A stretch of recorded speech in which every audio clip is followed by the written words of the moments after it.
Hi hello ಎಲ್ಲರಿಗೂ ನಮಸ್ಕಾರ. ನಾನು ನಿಮ್ಮ ಅನಾಮಿಕಾ ಅನು. ಅಭಿವ್ಯಕ್ತಿ ಕಥಾಲೋಕಕ್ಕೆ ಸ್ವಾಗತ. ಇನ್ನು ಯಾರೆಲ್ಲ ಈ ಚಾನಲ್ಗೆ ಸಬ್ಸ್ಕ್ರೈಬ್ ಆಗಿಲ್ಲ, ದಯವಿಟ್ಟು ಸಬ್ಸ್ಕ್ರೈಬ್ ಮಾಡಿಕೊಂಡು ಪ್ರೋತ್ಸಾಹ ನೀಡಿ. ಇಲ್ಲಿ ಪ್ರಸಾರವಾಗುವ ಕಥೆಗಳನ್ನು ಕೇಳಿ ನಿಮಗೆ ಇಷ್ಟವಾದರೆ ಲೈಕ್ ಕೊಟ್ಟು ಕಮೆಂಟ್ ಮಾಡಿ, ಹೆಚ್ಚು ಹೆಚ್ಚು ಶೇರ್ ಮಾಡುವುದರ ಮೂಲಕ ನಮಗೆ ಮತ್ತಷ್ಟು ಪ್ರೋತ್ಸಾಹ ನೀಡೋದನ್ನು ಮರಿಬೇಡಿ. ಬಾಳದೋಣಿಯಲ್ಲಿ ಕಥೆಯ 50ನೇ ಅಧ್ಯಾಯವನ್ನು ನೀವೆಲ್ಲರೂ ಕೇಳಿ ಆನಂದಿಸಿದ್ದೀರಾ ಅಂತ ಭಾವಿಸ್ತೇನೆ. ಹಾಗಾದರೆ 51ನೇ ಅಧ್ಯಾಯವನ್ನು ಶುರು ಮಾಡೋಣ. ತೇಜನ ಕಾರಿನಲ್ಲಿ ಅಕ್ಕನ ಸಂಸಾರವನ್ನು ಕಳಿಸಿ ಒಬ್ಬನೇ ಹೊರಟ ಪಾರ್ಥನ ತಲೆಯಲ್ಲಿ ವಿಕ್ರಮ ಬೇತಾಳರ ಕಥೆಯಂತೆ ತಲೆ 1000 ಹೋಳಾಗುವಷ್ಟು ಸಿಡಿಯುತ್ತಾ ಇತ್ತು.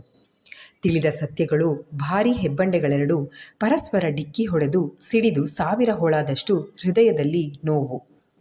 ಇಷ್ಟೆಲ್ಲ ಹೆಸರು, ಪ್ರಖ್ಯಾತಿ, ಜನಮನ್ನಣೆ, ಶ್ರೀಮಂತಿಕೆ ಇದ್ದರೂ ಊರವರ ಹೆದರು ಸಾವಾಗುವುದನ್ನು ಸೋತು ಸುಣ್ಣವಾದಂತೆ ಎಂದೆನಿಸಿ ಎಲ್ಲವನ್ನ ತೊರೆದು ಮುಕ್ತಿ ಮಾರ್ಗದಲ್ಲಿ ನಡೆದ ಹೆತ್ತವರನ್ನ ನೆನೆದು ಮನಸ್ಸು ಬಿಕ್ಕಳಿಸಿತ್ತು.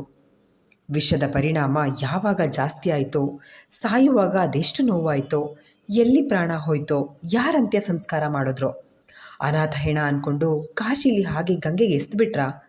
ಇಲ್ಲ, ಭೂಮಿ ಮೇಲೆ ಇನ್ನೂ ಮನುಷ್ಯತ್ವ ಅಷ್ಟು ಸತ್ತಿಲ್ಲ. ಯಾರಿಗಾದರೂ ದುಡ್ಡು ಕೊಟ್ಟು ಸಂಸ್ಕಾರ ಮಾಡೋಕ್ಕೆ ವ್ಯವಸ್ಥೆ ಮಾಡಿಸ್ಕೊಂಡಿರ್ತಾರೆ.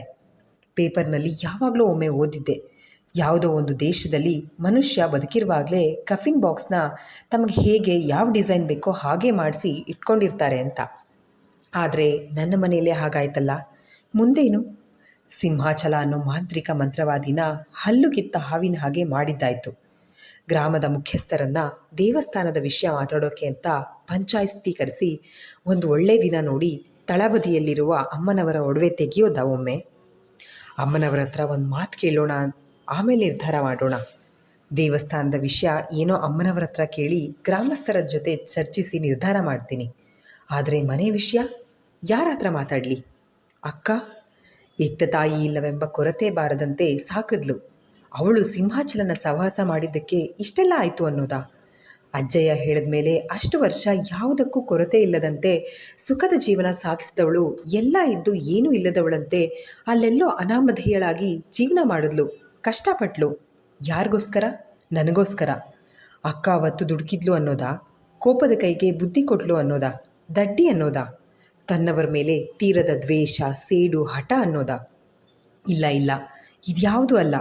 ನಾನಿಲ್ಲಿ ಎಲ್ಲರ ಹಾಗೆ ಅಕ್ಕನ ಮನಸ್ಥಿತಿ ಬಗ್ಗೆ ಯೋಚಿಸದೆ ಹೋದರೆ ನಾನೂ ಕೂಡ ತಪ್ಪು ಮಾಡಿದ ಹಾಗೆ ಆಗತ್ತೆ.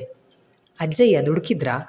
ಎಲ್ಲ ಯೋಚನೆ ಮಾಡೋ ಅಜ್ಜಯ್ಯ ತಾಳ್ಮೆಯಿಂದ ಅಮ್ಮಂಗೆ ಇನ್ನೊಂದು ಮಗು ಆಗೋದ್ರಿಂದ ಅಕ್ಕಂಗೆ ಅನಿಸ್ಬಹುದು ಅಂತ ಒಂದು ಮಾತು ಕೇಳಿ ನಿರ್ಧಾರ ಮಾಡಿದರೆ ಈ ದೊಡ್ಡ ಅನಾಹುತನೇ ಆಗ್ತಾ ಇರಲಿಲ್ಲ. ಅಮ್ಮನವರ ಹತ್ರ ಪರ್ಯಾಯ ಮಾರ್ಗ ಕೇಳಬಹುದಿತ್ತು ಅಲ್ವಾ? ಅಸಲಿಗೆ ಈ ಪಾರ್ಥ ಅನ್ನೋನೇ ಇರ್ತಾ ಇರಲಿಲ್ಲ. ವಿಷಾದದ ನಿಟ್ಟುಸಿರೊಂದನ್ನು ಹೊರಬಂದಿತ್ತು ಪಾರ್ಥನಿಂದ. ಯೋಚಿಸುತ್ತಾ ಡ್ರೈವಿಂಗ್ ಮಾಡ್ತಿದ್ದವನಿಗೆ ಸುತ್ತಲಿನ ಪರಿಸರದ ಮೇಲೆ ಜ್ಞಾನವೇ ಇಲ್ಲ. ಬೆಚ್ಚಿದಂತೆ ಗಕ್ಕನೆ ಬ್ರೇಕ್ ಹಾಕಿ ಸುತ್ತ ಒಮ್ಮೆ ನೋಡ್ದ. ದೇವಸ್ಥಾನದ ಬಳಿ ಇದ್ದ. ಪ್ರತಿದಿನ ಈ ಸಮಯದಲ್ಲಿ ಮುಚ್ಚಿರ್ತಾ ಇದ್ದ ದೇವಸ್ಥಾನದ ಬಾಗಿಲು ಇನ್ನು ತೆರೆದೇ ಇತ್ತು.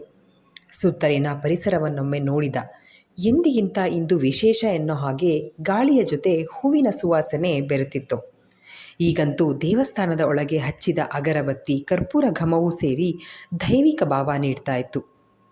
ಅಮ್ಮನವರ ದರ್ಶನ ಆದರೂ ಮಾಡ್ಕೊಂಡು ಹೋಗೋಣ, ಮನಸ್ಸಿಗೆ ಸಮಾಧಾನ ಸಿಗಬಹುದು ಎಂದುಕೊಂಡು ಕಾರ್ ನಿಲ್ಲಿಸಿ ದೇವಸ್ಥಾನದ ಬಳಿ ಹೋಗುವಾಗ ಆಗಸದ ಕಡೆಗೊಮ್ಮೆ ನೋಡಿದ್ದ.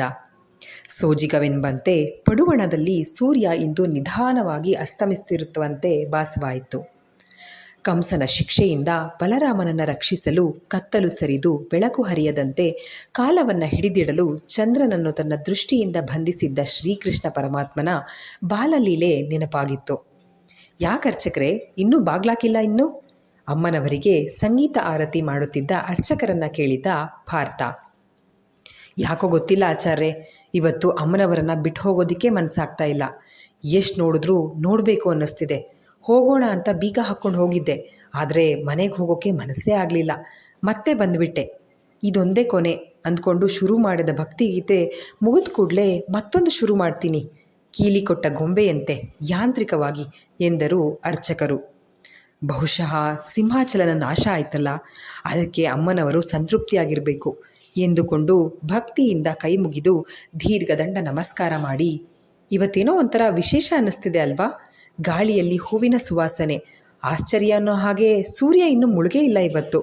ಸೂರ್ಯನೂ ಮನೆಗೆ ಹೋಗೋದು ಮರ್ತಿದ್ದಾನೇನೋ ಎಂದ ಪಾರ್ಥ, ಅರ್ಧ ಕುತೂಹಲದಿಂದ ಇನ್ನರ್ಧ ತಮಾಷೆಯಾಗಿ. ಹೌದು, ಇವತ್ತು ತುಂಬ ವಿಶೇಷಗಳು ನಡೀತಾ ಇದ್ದಾವೆ. ಏನು ಕಾರಣ ಅಂತ ನನಗೂ ಗೊತ್ತಾಗ್ತಿಲ್ಲ. ಆಗ್ನಿಂದ ಹುಡುಕಿ ಸೋಲ್ತಾ ಇದ್ದೀನಿ ಎಂದರು ಅರ್ಚಕರು. ಹೌದು, ಏನಾಯ್ತು ಅರ್ಚಕರೇ, ಇವತ್ತ್ಯಾಕೆ ನೀವು ತುಂಬ ಭಾವುಕರಾಗಿದ್ದೀರಾ ಎಂದ ಪಾರ್ಥ. ಆಚಾರ್ಯೆ, ನಿಮ್ಮ ಹತ್ರ ಒಂದು ಗುಟ್ಟಿನ ವಿಷಯ ಹೇಳಬೇಕು. ಇಷ್ಟು ವರ್ಷಗಳಿಂದ ನನ್ನೊಳಗೆ ನಾನು ಮುಚ್ಚಿಟ್ಟಿದ್ದೀನಿ. ಇನ್ಮುಂದೇನೂ ನಮ್ಮಿಬ್ಬರಲ್ಲೇ ಇರಲಿ. ಇದು ಅಮ್ಮನವರ ದೇವಸ್ಥಾನದ ವಿಷಯ ಎಂದರು ಅರ್ಚಕರು. ಪಾರ್ಥ ಕುತೂಹಲದಿಂದ ಏನದು ಎಂದ. ಶ್ಯಾಮಸುಂದರ ಆಚಾರ್ಯರು ಶ್ರೀಕಂಠಾಚಾರ್ಯರು ತೀರ್ಥಯಾತ್ರೆಗೆ ಅಂತ ಹೋದಾಗಿಂದ ಅಮ್ಮನವರಿಗೂ ತಮ್ಮ ಪ್ರೀತಿಯ ಮಕ್ಕಳು ದೂರ ಹೋದ ನೋವಿತ್ತೋ ಏನೋ ಎಂದು ದೇವಸ್ಥಾನದ ಹೂ ಬಾಡ್ತಾ ಇದ್ದದ್ದು, ದೀಪ ಅರ್ಧ ಉರಿದು ನಂದು ಹೋಗ್ತಾ ಇದ್ದಿದ್ದು, ನೆಲ ಬಿಸಿ ಆಗ್ತಾ ಇದ್ದದ್ದನ್ನೆಲ್ಲ ಹೇಳಿ ಇಂದು ನಡೆದ ಬದಲಾವಣೆಗಳನ್ನು ಕೂಡ ಹೇಳಿದರು. ಅಂದರೆ ಅಮ್ಮನವರ ರಹಸ್ಯ ನಿಧಿ ಮೇಲೆ ದುಷ್ಟ ಸಿಂಹಾಚಲನ ಕಣ್ಬಿದ್ದಿದ್ರಿಂದ ಇಷ್ಟೆಲ್ಲ ಆಗ್ತಾ ಇತ್ತಾ ಎಂದುಕೊಂಡು ಯಾವುದೋ ಶುಭದ ಸೂಚನೆ ಕೊಡ್ತಿದ್ದಾರೆ ಅಮ್ಮನವರು. ಮುಖ ನೋಡಿ, ಇವತ್ತು ತುಂಬ ಪ್ರಸನ್ನರಾಗಿ ಸಂತೋಷವಾಗಿರೋ ಥರ ಭಾಸವಾಗ್ತಿದೆ ಎಂದ ಪಾರ್ಥ.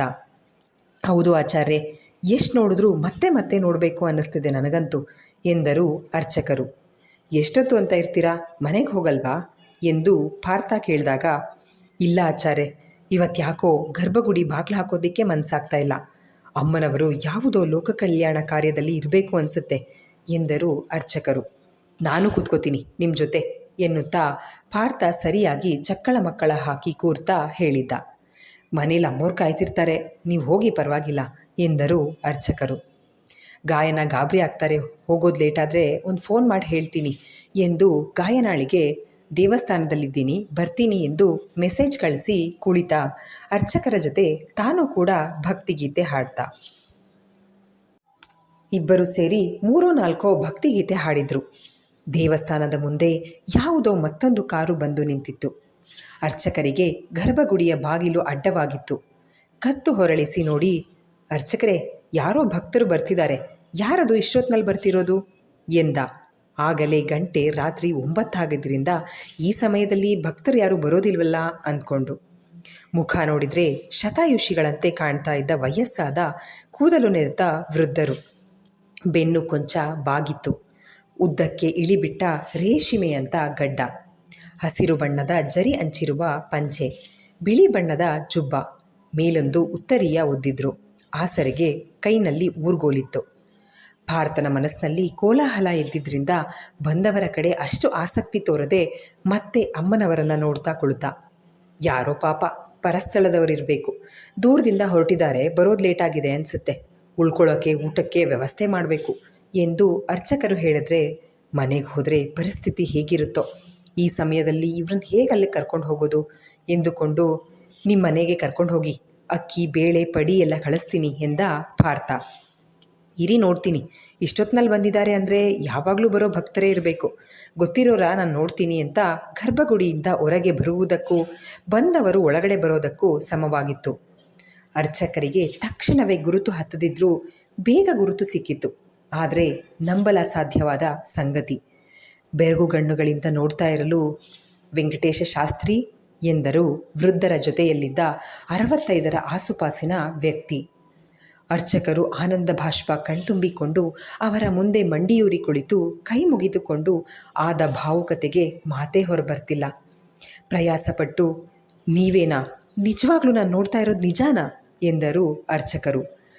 65ರ ಆಸುಪಾಸಿನ ವ್ಯಕ್ತಿಯೇ ಭುಜ ತಟ್ಟಿ, ಹೌದು, ನಮ್ಮನ್ನೇ ನೀನು ನೋಡ್ತಾ ಇರೋದು ಎಂದು ಹೇಳಿದಾಗ ಅರ್ಚಕರು ಸಡಗರ ಸಂಭ್ರಮದಿಂದ, ಎಂಥ ಸುಗಳಿಗೆ ಇದು ಎನ್ನುತ್ತಿರುವಾಗಲೇ ಪಾರ್ಥ ಕೂಡ ಗರ್ಭಗುಡಿಯಿಂದ ಹೊರಬಂದು ನಿಂತ.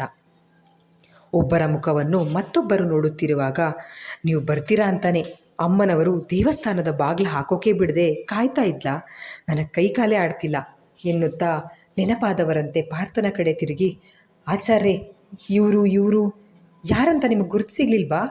ಇವರು ಎನ್ನುತ್ತಲೇ ಬಂದವರ ಕಡೆ ತಿರುಗಿ, ನಿಮಗೂ ಗುರುತು ಸಿಗ್ಲಿಲ್ವಾ? ಇವರು ನಿಮ್ಮ ಮಗ ಆಚಾರ್ಯೆ, ಅಜಯ, ನಿಮ್ಮ ಮೊಮ್ಮಗ ಪಾರ್ಥ, ಅಮ್ಮೋರೇ, ನಿಮ್ಮ ಮಗ ಇದು ಪಾರ್ಥ ಎಂದು ಮತ್ತೊಮ್ಮೆ ಪಾರ್ಥನ ಕಡೆ ತಿರುಗಿ ಹೇಳಿದರು.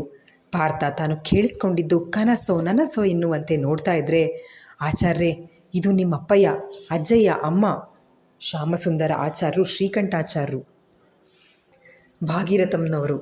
ನೀವು 3 ಜನ ಬದುಕೇ ಇಲ್ಲ ಅಂತ ಸತ್ತೋಗಿದ್ದೀರಾ ಅಂದ್ಕೊಂಡಿದ್ವಿ ಎನ್ನುತ್ತಾ ದುಃಖದಿಂದ ತಮ್ಮ 2 ಕೆನ್ನೆಗಳಿಗೂ ಹೊಡೆದುಕೊಳ್ಳಲು ಹೋದರೆ ಕೈ ಹಿಡಿದುಕೊಂಡು ತಡೆದು ಮೂವರು ಅಮ್ಮನವರನ್ನು ನೋಡಿ ನಂತರ ಪಾರ್ಥನ ಬಳಿ ಬಂದರೆ ಪಾರ್ಥ ಶಿಲೆಯಂತೆ ನಿಂತಿದ್ದ. ಪಾರ್ಥ ಎನ್ನುತ್ತಾ ಭಾಗೀರಥಮ್ಮನವರು ಮೊದಲು ಪಾರ್ಥನ ಕೈ ಹಿಡ್ಕೊಂಡ್ರೆ ಮಿಂಚಿನ ಸಂಚಲನವಾದಂತೆ ಪಾರ್ಥ ಮೂವರನ್ನು ನೋಡಿ ಮಗುವಿನಂತೆ ಅಳ್ತಾ, ಇದು ಕನಸಲ್ಲ ಅಲ್ವಾ, ನೀವು ನಿಜವಾಗ್ಲೂ ನನ್ನ ಅಮ್ಮ, ಅಜ್ಜಯ್ಯ, ಅಪ್ಪಯ್ಯನೇನಾ ಎಂದ. ಸಂತೋಷಕ್ಕೆ ಯಾರಿಗೂ ಮಾತೇ ಹೊರಡ್ತಿಲ್ಲ. ಹೌದೆನ್ನುವಂತೆ ಕಣ್ಸನ್ನೆ ಮಾಡಿ, ವೆಂಕಟೇಶಯ್ಯ, ಅಮ್ಮನವರಿಗೆ ಮಂಗಳಾರತಿ ಮಾಡಿ ಮೊದಲು ಎಂದು ಕೈ ಮುಗಿದು ನಿಂತರು. ಮಾಡ್ತೀನಿ. ಸಂಜೆಯಿಂದ ವಿಶೇಷಗಳ ಮೇಲೆ ವಿಶೇಷಗಳು ನಡೀತಾ ಇದ್ವು. ಪೂಜೆ ಮಾಡಿಕೊಂಡು ಬಾಗ್ಲು ಹಾಕ್ಕೊಂಡು ಹೋಗ್ತಾ ಇದ್ದವನಿಗೆ ಇವತ್ತು ಹೋಗೋಕೆ ಮನಸ್ಸಾಗಲಿಲ್ಲ. ಹಾಗೆ ಹಾಡ್ಕೊಂಡೇ ಕೂತೆ. ಅಮ್ಮನವರು ನಿಮ್ಮ ದಾರಿ ಕಾಯ್ತಾ ಇಲ್ಲೇ ಕೂತಿದ್ರು ಅನ್ಸುತ್ತೆ, ನಗ್ತಿರೋ ಹಾಗೆ ಕಾಣ್ತಾ ಇದ್ರು ಎನ್ನುತ್ತಾ ಅತಿ ಸಂಭ್ರಮದಿಂದ ಮಂಗಳಾರತಿ ಮಾಡಲು ಹೋದರೆ, ಇದೆಲ್ಲ ಹೇಗೆ ಸಾಧ್ಯ, ನಿಮಗೆಲ್ಲ ವಿಷಪ್ರಾಶನ ಆಗಿದೆ ಅಂತ ಹೇಳಿದ್ಲು ಅಕ್ಕ ಎಂದ ಪಾರ್ಥ. ಇಷ್ಟು ವರ್ಷ ಮುಖ ಕಾಣದೇ ಇದ್ದವನು ತಿಳಿದದ್ದು ತೀರಾ ಇತ್ತೀಚೆಗಷ್ಟೇ. ಮೆದುಳು ನಿನ್ನವರು ಅಂತ ಹೇಳಿದ್ರು ಮನಸ್ಸಿಗೆ ಇಳಿಯಲು ಸಮಯಾವಕಾಶ ಬೇಕಿತ್ತು. ಸತ್ಯ. ಮನೇಲಿ ಮಾತಾಡೋಣ. 12 ವರ್ಷ ಆದಮೇಲೆ ಊರಿಗೆ ಬಂದಿದ್ದೀವಿ. ನೇರ ಮನೆಗೆ ಹೋಗೋ ಆಗಿಲ್ಲ. ಯಾರ್ಯಾರಿದ್ದೀರಾ ಮನೇಲಿ, ಎಲ್ರನ್ನು ಬರೋಕೆ ಹೇಳು ಎಂದರು ಶ್ರೀಕಂಠ ಆಚಾರ್ಯರು. ಅವರ ಕಂಚಿನ ಧ್ವನಿ ಪಾರ್ಥನನ್ನು ಸೆಳೆಯಿತು.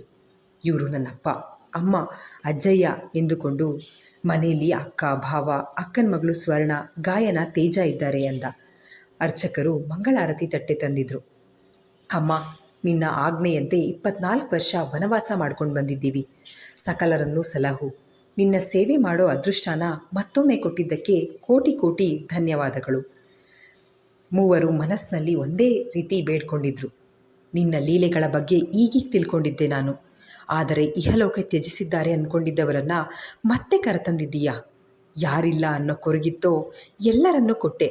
ನನ್ನ ಜೀವನ ಪರಿಪೂರ್ಣ ಆಯಿತು. ಧನ್ಯೋಸ್ಮಿ ತಾಯಿ ಎಂದು ನಮಸ್ಕರಿಸಿದ್ದ ಪಾರ್ಥ.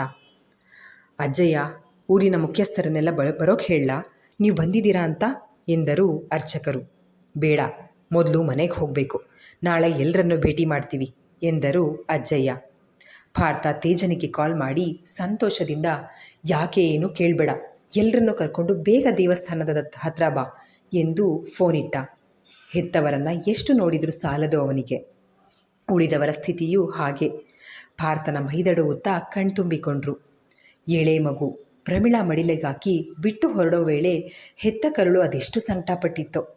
ಪಾರ್ಥನನ್ನು ಮಧ್ಯೆ ಕೂರಿಸ್ಕೊಂಡು ಮೂವರು ಸುತ್ತ ಕುಳಿತರು. ಆಡಲು 1000 ಮಾತುಗಳಿದ್ರೂ ಕರುಳು ಬೆಸೆದ ಬಂಧಗಳಿಗೆ ಮೌನವೇ ಹಿತ ಅನಿಸಿತ್ತು. ಒಂದೆಲ್ಲ ಎರಡಲ್ಲ, 24 ವರ್ಷಗಳ ಮಾತು ಬಾಕಿ ಇತ್ತು. ಭಾಗೀರಥಮ್ಮನವರಿಗೆ ಮಡಿದ ಮಗ ಅರ್ಜುನ ನೆನಪಾಗಿದ್ದ.